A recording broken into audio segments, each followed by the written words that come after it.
Of all of the stupid ways that Donald Trump has lied to his supporters and wasted tens of millions of taxpayer dollars, today's stunt might quite possibly be the dumbest. So as you probably remember, during the presidential campaign, one of the issues that Donald Trump repeatedly returned to and made promises to his supporters about was the 9 military bases that in 2023, Congress passed a law to change the names of because they had been previously named after Confederate war criminals. And this was not a quick or cheap thing to do, by the way. It ended up costing the US government approximately $62 million to change the names of all 9 bases. And that's because when you change the name of a military base, there is a whole lot of infrastructure that has to change along with it. They had to change all of the permanent signage that was all over base. They had to change all the digital infrastructure. Anytime you change the name of a business or a location, there is a lot of little things that have to change along with it. And those little things add up in cost. So about $62 million later, and all 9 bases are named after things that aren't related to traitors of the United States. And Donald Trump promised his supporters that he was going to change all 9 bases back to being named after these Confederate generals. And yesterday, newly confirmed Secretary of Defense Pete Hegseth posted this video. There it is.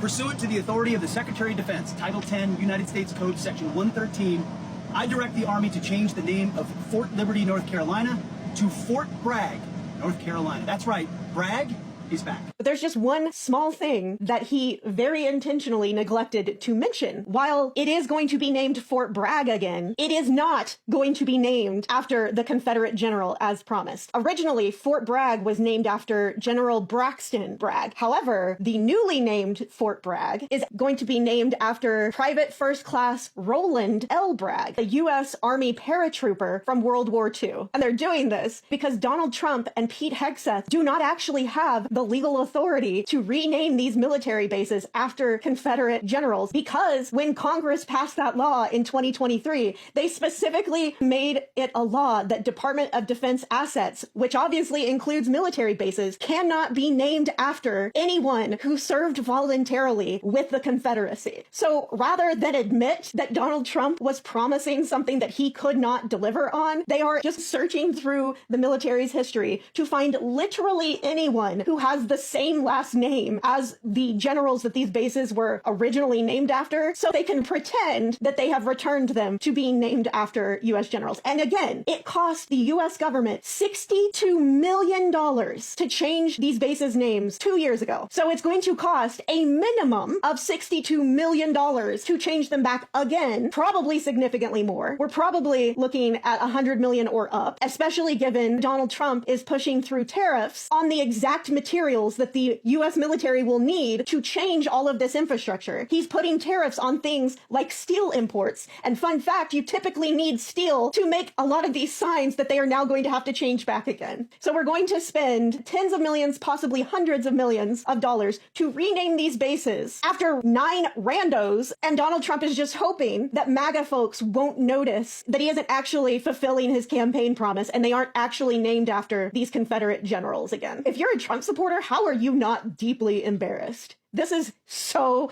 embarrassing.